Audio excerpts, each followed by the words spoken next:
I pozdrav narode, dobrodošli opet na moj kanal. Kao što vidite, ja neću stavljati reakcije, niti ću komentarisati ovaj video, ja stajem na njenoj strani, znači nemojte više raditi neke glupe stvari, jer je ova devojčica pokušala da se ubije, ona je izbrisala je kanal, izbrisala je ovaj video, znači, ja sam vidio, znači, ona je bukvalno za jedan dan dobila, šta broj hoće bre, retard, i ona je skoro za jedan dan dobila oko 15, kakvi 15, oko 10, nije, tako nešto, ne znam, nisam, oko 50, nemam pojma, znači, nisam lijepo vidio, zaboravio sam brojke. Sigurno znate ovaj video, već je nekoliko dana proširio se javnosti. Ja sam na njenoj strani jer ona je znači htjela da pokuša samoubistvo, znači htjela da se ubije, izbrisala je kanal.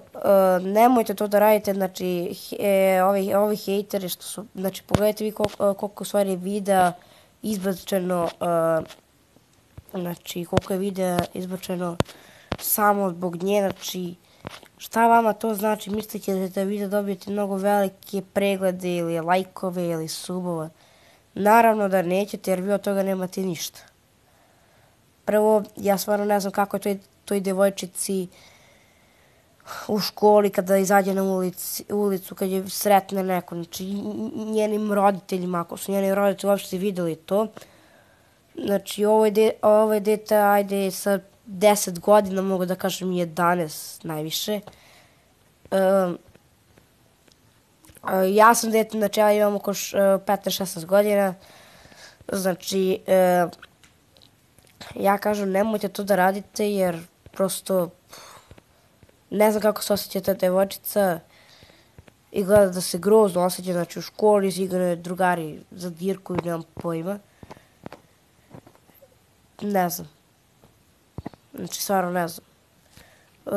Evo, kao što sad će da vidite. Kako da počnem ovaj video, jer ne bih zaista žela da... Neću da copyrightujem video. Sigurno ne znate. Ups, slučajno sam ušao ovde, sorry. Znači, sigurno ne znate, znači nemojte više da radite, znači hejteri, prestanite više da uzimate njene videe i da stavljate na vaše kanale, jer je to bespotrebno. Vi od toga nemate ništa.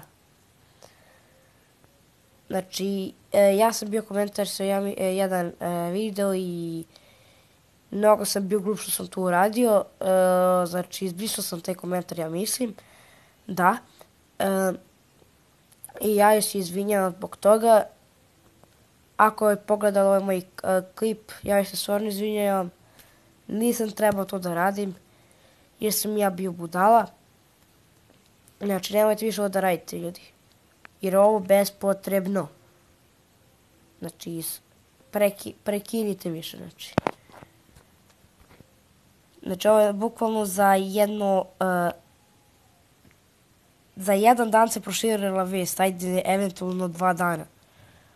Ali skoro za jedan dan se proširila vest na celom YouTube-u.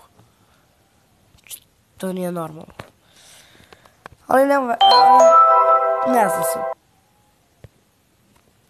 Ljudi, to bi bilo to. Hvala na gledanju. Ako vam se svidio klip, ostavite like, share i subscribe. Ovo nije reakcija, ovo nije komentarisanje videa. Ja samo želim da budem na njenoj strani, jer ja znam kako se osjeća ona.